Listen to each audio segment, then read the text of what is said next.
이 7인의 세계적인 석학을 대담에 정리한 책 하나의 생각이 세상을 바꾼다 라는 책이 있습니다. 거기 보면 현재 세계를 주름잡는 세계적 석학 7명이 나옵니다. 노엄 촘스키, 조지 레이코프, 로버트 서먼, 미하이 칙센트미하이, 피터 싱어, 코넬 웨스트, 반다나 시바. 제가 들어본 사람은 노엄 촘스키밖에 없었습니다. 그가 촘스키의 대담 중에 촘스키가 답변한 내용입니다. 우리는 무엇을 할 수 있고 무엇을 해야 합니까? 라고 말하자 그는 나는 한국 사람들이 그 답을 알고 있다고 생각합니다. 우리 대부분보다 훨씬 잘요. 이 말을 하고 싶어요. 답은 그리 먼데 있지 않다는 것입니다. 라고 말했다. 선생의 표정은 그걸 왜 나한테 묻나? 당신 답인데 라고 반문하는 듯 했다. 석학들끼리는 통하는 게 있는지 미하이 칙센트미하이는 1910년 한국 정부가 국가 차원에서 기획한 창의력 센터를 자신에게 맡아달라고 요청했던 일화를 소개하면서 엄청난 자금 지원과 협조를 약속했어요. 하지만 맞지 않았습니다. 가장 큰 이유는 내가 한국어를 모른다는 것이었고 라고 답했습니다. 한국어도 모르는 석학들에게 한국 문제를 맡기려고 했던 지금까지 우리의 태도가 얼마나 한심했던가 하는 생각마저 든다. 아마도 촘스키의 본심은 한국 사람들이 그 답을 알고 있다라기보다 한국 사람들이 그 답을 알아야 한다는 게 아니었을까 싶다. 조지 레이코프를 보면 이 점이 더욱 명확해진다. 지난 2011년 서울시장 선거의 핵심 이슈였던 무상급식을 레이코프는 우파의 프레임이라고 단정 짓는다. 무상급식을 이야기하자마자 바로 우파를 돕게 된다. 당시 이런 전력들을 돌이켜보면 지난 대선 때 제1야당 캠프의 선거 대응은 90년대 대학생들만도 못하지 않았나 싶다. 레이코프라는 이름도 프레임이라는 단어도 잘 알려지지 않았던 시절 한국 사람들이 그 답을 알고 있었던 셈이다. 우리들이 지난 경험들에서 유의미한 교훈들을 잘 추상할 수 있었다면 레이코프라는 석학이 한국에서 나왔을지도 모를 일이다. 그렇다고 해서 석학의 통찰과 한마디가 전혀 의미 없다는 말은 아니다. 그것은 그 나름대로 가치가 있다. 지금 이 세상이 왜 이렇게 되었고 앞으로 어디로 흘러갈 것인지 그리고 무엇보다 그 속에서 우리 한국이 어떤 위치에 있는지는 한국 안에 있는 우리들보다 바깥의 석학들이 더 잘 알 수 있다. 등수 매기기에 익숙한 탓인지 우리는 한국을 모든 면에서 세계 몇 위의 나라로만 알고 있을 뿐이다. 그런 숫자들은 어떤 메시지들을 담고 있다. 지난 13일부터 사순절이 드디어 시작되었습니다. 사순절로 첫 번째 맞는 주일입니다. 사순절은 부활절 전날까지 주일을 제외한 40날을 의미합니다. 주일을 제외시키는 까닭은 매 주일이 작은 부활절이기 때문입니다. 이 사순절은 부활을 기다리면서 신앙의 성장과 회개를 통한 영적 훈련의 시기입니다. 동시에 우리 죄를 대속하기 위해 고난당하신 주님의 고난을 묵상하는 기간이기도 합니다. 그래서 초대교회 시절에는 이 사순절 기간 동안 혼례와 같은 잔치는 가급적 피했던 것이 전통적이었습니다. 물론 현대화된 오늘날 사순절 기간 동안 혼례를 올리는 것을 금하는 것은 너무도 비약되었고 현대사회에는 그리 맞지 않는다고는 생각합니다. 그러나 예전에 어떤 교회의 신자 하나가 고난주간 가운데 결혼 날짜를 잡아서 참 몰라도 너무 모르는구나 하는 것은 생각한 적이 있습니다. 물론 그 나름대로 식장을 잡을 수 있는 날짜가 그날밖에 되지 않았을 수도 있겠으나 사순절 기간은 아니어도 고난주간 동안 잔치를 벌이는 것은 일주일이니까 그것은 오늘날에도 여전히 유효하고 지킬 수 있을 법한 그러한 전통이기 때문입니다. 우리 주님이 이 땅에 오신 것은 우리를 구원하기 위한 하나님의 계획 때문입니다. 그 계획대로 고난받으시고 또 십자가 지셨습니다. 그런데 예수님께서 세례요한이 감옥에 갇힌 다음부터 공생애가 시작되는데 예수님의 입에서 나온 첫 마디가 무엇이었습니까? 그것은 회개하라, 천국이 가까웠느니라 하는 말입니다. 오늘날 우리에게는 너무도 익숙하여서 큰 감동을 줄 수 없을 수도 있겠으나 그러나 예수님이 우리에게 오셔서 한 첫 말씀이 회개하라, 천국이 가까웠다라는 말이었다는 것은 오늘 우리에게 무엇보다 시급한 것은 하나님 앞에 회개해야 하고 천국 즉 하나님의 나라가 우리 앞에 와 있다라는 사실을 현존하는 일임을 우리가 깨닫는 것이다 할 수 있습니다. 따지고 보면 기독교만큼 언어의 종교는 없습니다. 하나님께서 천지를 창조하실 때 말씀으로 창조하셨다라고 말합니다. 우리 주님을 지칭할 때도 로고스, 즉 하나님의 말씀이라고 요한복음에서 그렇게 기록하고 있습니다. 예수님을 구세주로 받아들이는 믿음도 말씀을 들으면서 난다고 성경은 가르칩니다. 인간이 분열의 역사를 걷게 된 것도 사실은 하나님에게 도전하기 위해서 높은 탑, 즉 바벨탑을 만들었다가 무너지면서 생기게 된 까닭 아니었습니까? 그러니 우리가 하나님 앞에 반역을 꾀하고 하나님이 진노하셔서 언어를 흩어버린 것, 그건 역시도 언어와 관련된 사건이다 할 수 있습니다. 반면에 이 땅의 교회가 처음 시작될 때 일을 여러분 한번 기억해 보십시오. 사도행전 2장 이후에 나오는 처음 성령이 이 땅에 임하셨을 때 첫 번째 은사로 주신 것이 바로 방언이었다는 사실입니다.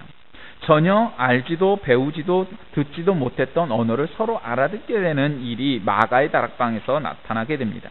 즉 언어의 통일은 곧 새로운 인류의 화합을 상징하는 것이요, 그 사명이 바로 교회에 있다, 이런 것입니다.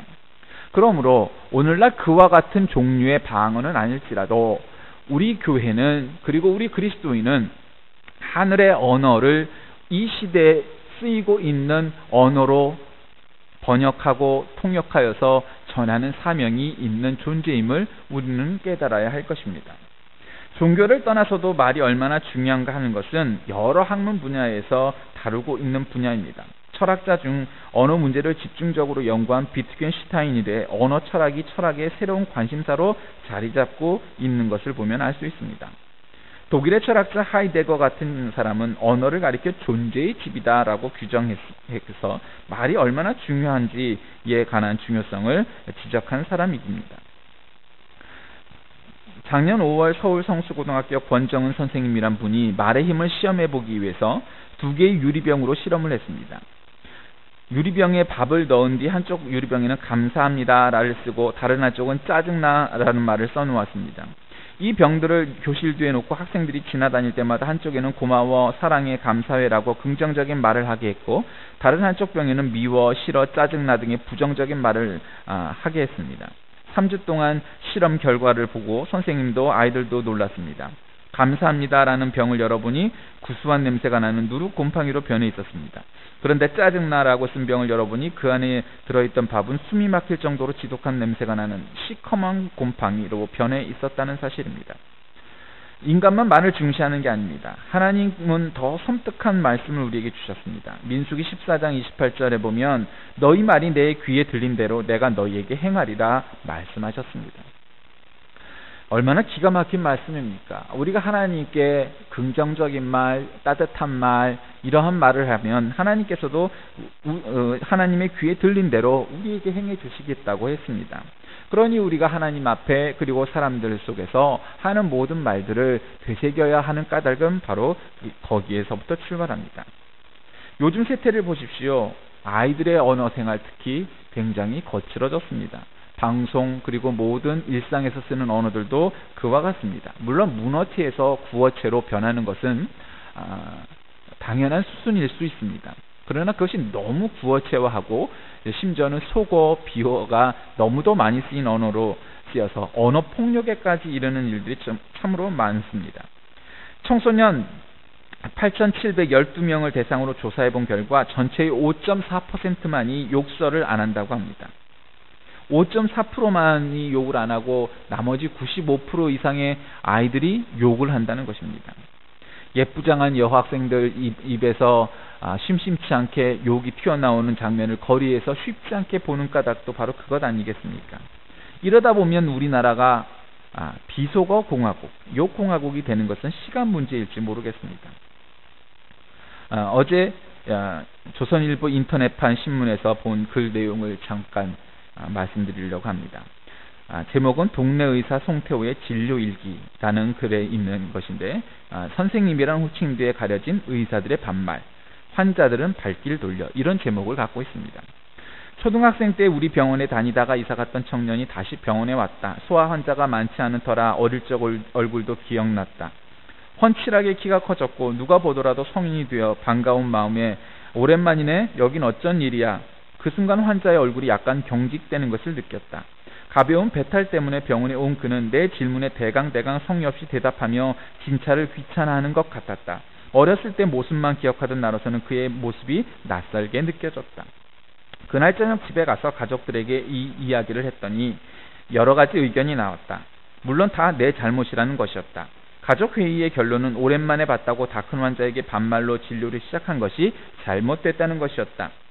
사실 처음에 반말로 시작했던 나 역시 환자의 태도에 어색함을 느껴 진료 말미엔 나름씩 피하고 약 다 먹으면 병원에 다시 오세요 라고 공대를 했었다. 반말 책임론을 강하게 주장했던 큰딸은 올해 고등학교에 진학한다. 딸은 아무리 어른이라 해도 모르는 사람이 나에게 반말을 하는 것은 이상하다고 말했다. 반대로 나와 나이가 별 차이 없고 심지어 처음 본 사이인데도 불구하고 반말 비슷하게 말하는 환자도 있다. 나는 속으로 당신이 날 언제 봤다고 반말이야 라고 하지만 그럴수록 더욱더 공대하며 진료한다. 물론 눈으로는 강력하게 신호를 보낸다. 당연히 진료 분위기가 별로 좋지 않게 되고 그 환자가 다시 우리 병원에 올 확률도 줄어든다. 진료실에서 만나는 중학생 이상 환자들에게 되도록 공대를 하려고 노력하지만 어려서부터 봐온 경우 그들이 대학생이 된 이후에도 편하게 말할 때도 있다. 주변에서도 의사가 함부로 말해 마음의 상처를 입은 사람들의 이야기를 듣는다. 그런 경우의 공통점 하나는 개인 의원보다 대학병원에서 그런 경험을 한 경우가 많다는 것이다. 심지어는 의사들은 나이 많은 환자나 보호자에게 일부러 반말을 하라고 교육받느냐 하는 질문을 받은 적도 있다. 단연코 그런 교육은 비공식적으로라도 받은 적이 없다. 그것은 의사 개개인의 성향일 뿐이다. 그런데 환자를 하대하라는 교육을 받은 적이 없는 것처럼 환자와 보호자에게 정답게 말하는 법, 환자에게 불치병이 생겼음을 설명하는 법 같은 교육을 받은 적도 없다. 결국 의사 본인이 시행착오를 거쳐 환자와 보호자를 응대하는 방법을 깨닫게 되는 것이다. 의사뿐만 아니라 경찰서나 법원처럼 유니폼을 입는 기관의 경우 민원인을 존중해주는 데 인색하다고들 한다. 나 역시 의사가 된 뒤에 한때는 선생님이라는 호칭과 흰색 가운이 주는 이미지 때문에 환자나 보호자에게 권위적인 의사로 비친 적도 있을 것이다. 그러나 의사생활을 하면 할수록 환자나 보호자는 내 마음대로 할 수 있는 존재가 아니며 치료라는 같은 목적을 가지고 상의하는 존재임을 깨닫고 있다. 의과대학에서 의학기술만 가르칠 것이 아니라 치료의 객체인 환자와의 소통법도 가르쳤다면 나와 같은 시행착오는 없었을 것이다. 최근 대구에서 반말로 진료한다고 환자가 의사에게 흉기를 휘둘렀다는 뉴스를 읽으며 문득 그런 생각이 들었다. 한 동네 내과 병원에서 진료를 보고 있는 송태호 의사의 선생님이란 호칭도에 가려진 의사들의 반말, 이런 제목의 글이었습니다. 우리가 흔히 의사들을 선생님이라고 스스로들 자칭하고 다른 사람들도 그렇게 부릅니다. 그것은 어법적으로 전혀 잘못된 말입니다. 목사 선생님도 아니고 변호사 선생님도 아니고 판사 선생님이라고 부르는 것도 옳은 어법이 아닌 것처럼 의사 뒤에 붙는 선생님이란 말도 역시 잘못된 겁니다.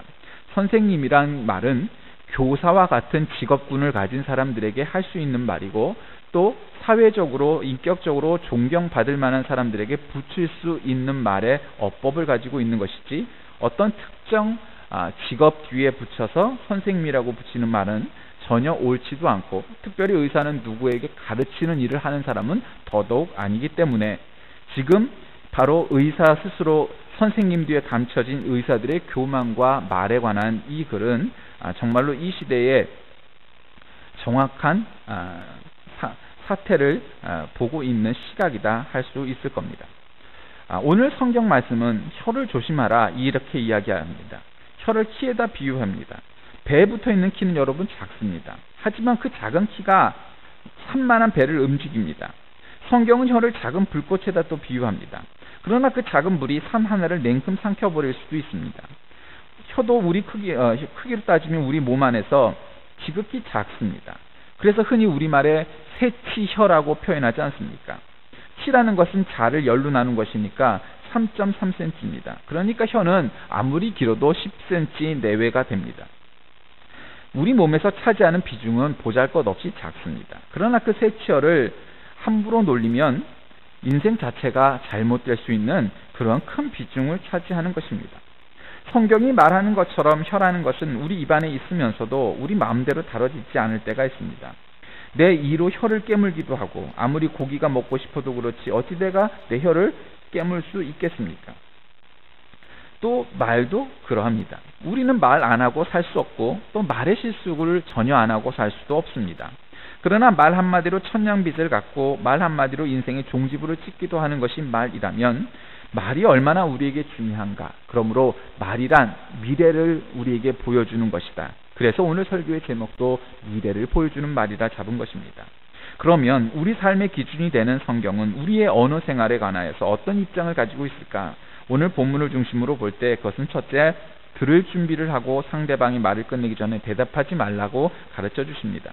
잠언 18장 13절 말씀에 사연을 듣기 전에 대답하는 자는 미련하여 욕을 당하느니라 하셨고, 야고보서 1장 19절에도 내 사랑하는 형제들아 너희가 알거니와 사람마다 듣기는 속히 하고 말하기는 더디하며 성내기도 더디하라 우리에게 교훈하십니다. 하나님이 우리에게 한 개의 입과 두 개의 귀를 주신 까닭은 바로 우리가 말하기보다 듣는 것을 두 배를 먼저 하라는 까닭 아니겠습니까?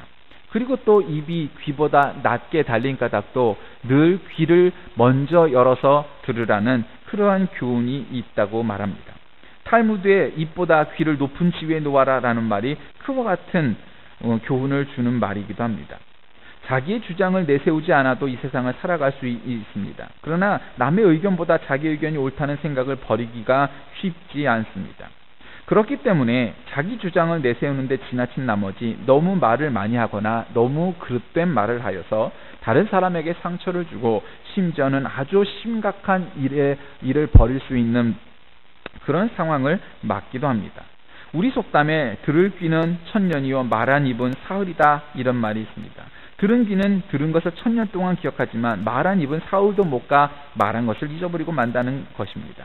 그러므로 말은 더디할 일입니다. 잠언 15장 23절에도 사람은 그 입의 대답으로 말미암아 기쁨을 얻나니 때에 맞는 말이 얼마나 아름다운고 또 하셨고, 잠언 15장 28절에도 의인의 마음은 대답할 말을 깊이 생각하여도 악인의 입은 악을 쏟느니라. 잠언 29장 20절에도 내가 말이 조급한 사람을 보느냐 그보다 미련한 자에게 오히려 희망이 있느니라 말씀하십니다. 둘째로 성경은 진실을 말하되 사랑은 언제나 사랑 안에서 말하고 사실을 부풀려 말하지 말라고 가르치십니다. 에베소서 4장 25절에 그런즉 거짓을 버리고 각각 그 이웃으로 더불어 참된 것을 말하라 하셨습니다. 또 에베소서 4장 15절 말씀은 오직 사랑 안에서 참된 것을 하여 범사에 그에게까지 자랄지라 그는 머리니 곧 그리스도라 말씀하셨습니다. 이 말씀의 공통점은 참된 것을 말하고 살라 하는 것입니다. 유럽의 어느 유태인 지역에 말하기를 좋아하는 사나이가 살고 있었습니다. 그는 막힘없이 실수 없이 떠들어대어 상대방에게 말할 기회를 잘 주지 않는 편이었습니다. 더욱 심각한 것은 이 사람 말은 대부분 거짓말이라는 것이었습니다. 하루는 이 사나이가 이웃 마을의 랍비를 찾아갔습니다. 우리 마을의 랍비가 당신 욕을 하던데요. 천만에 그럴 리가 없소. 랍비는 벌떡 일어나며 소리쳤습니다. 내 이 귀로 똑똑히 들었단 말이오. 남자도 같이 언성을 높이며 말합니다. 그럴 리가 없소. 당신과 이야기를 할 때 그 랍비에게는 말할 기회가 없었을 테니까요. 골로새서 3장 9절 말씀을 기억하시기 바랍니다. 너희가 서로 거짓말을 하지 말라. 옛사람과 그 행위를 벗어버리라 교훈하십니다. 셋째로 잘못을 하였으면 인정하고 용서를 구하라 하십니다. 상대가 용서를 구하면 용서한다는 말을 하십시오. 그리고 잊어버리고 다시 언급하지 마십시오.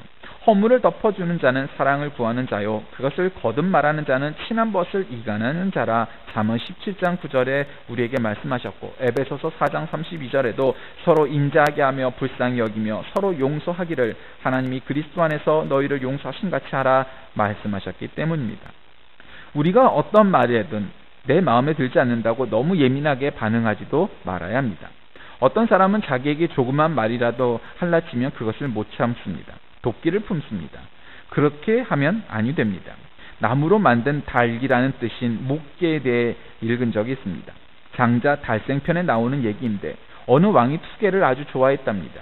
당시 최고의 투개 사요사였던 기성자라는 사람에게 최고의 쌈딱을 구해 최고의 투개로 만들기를 맡겼습니다. 열흘 뒤 왕이 달기 싸울 준비가 되었는가라고 묻자 기성자는 단호히 대답합니다. 아직 멀었습니다. 달기 강하긴 하나 교만하여 자기가 최고인 줄 알고 있습니다. 라고 답했습니다. 그러니까 헛된 교만과 기운을 믿고 뽐내는 자세를 버리지 못하였다는 것입니다.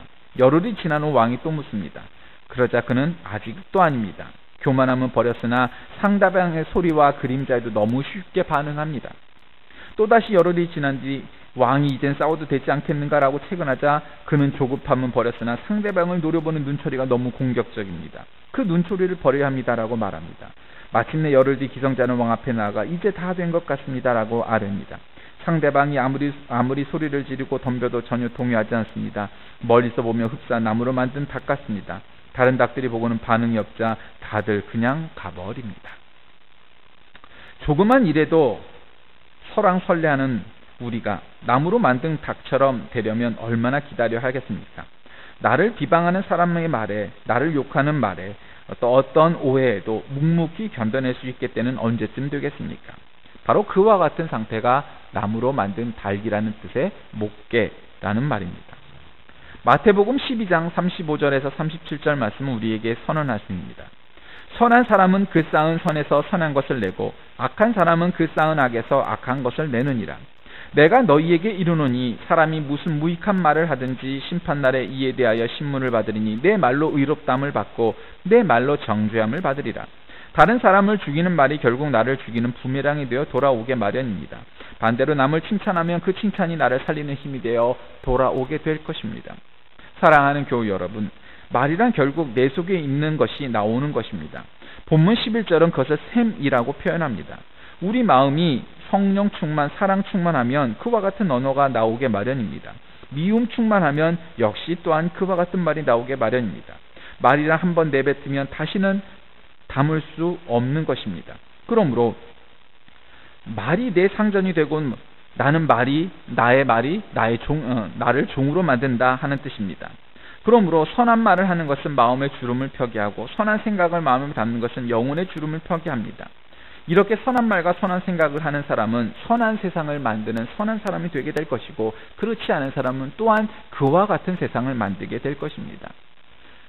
저는 오늘 이 설교의 제목을 미래를 보여주는 말이라고 했습니다. 미래를 우리에게 보여주는 말이란 우리가 지금 하는 말처럼 우리가 미래에 그와 같이 될 것이다 하는 겁니다. 그러니 뭔가 우리가 할 말이 있을 때 그 말이 정말 좋은 말인지 미래를 축복하는 말인지 미래를 열어나갈 말인지 생각해 보는 것, 그리고 부지불식간에 우리가 평상시에 자주 하는 말이 우리의 미래를 단적으로 보여주고 있다는 사실을 깨달으면서 이 사순절 첫째 주일에 우리에게 있어 중요한 요소 중에 하나인 이 언어를 통하여 우리의 삶, 우리의 믿음이 날마다 더욱더 우리 주님 닮아가는 그러한 기간이 될 수 있도록 우리 스스로를 되돌아보는 하루가 되시길 주의 이름으로 간절히 축원드립니다. 기도하겠습니다. 언어를 만드신 하나님, 사람들이 교만해지자 언어를 흩으신 것도 주님이셨고 또한 세상을 만드신 것도 또한 우리 주님이셨습니다.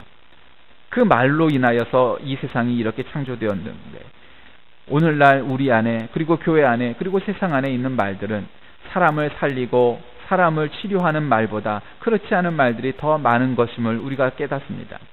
교회가 하나님의 말씀을, 하늘의 언어를 이 세상에 전하는 사명을 지고 있듯 우리의 일상 속에서도 그와 같은 말들이 넘쳐나게 하셔서 우리가 쓰는 하나님의 말 그리고 좋은 말들이 우리의 미래를 보여주는 그러한 말이 되게 하여 주옵소서.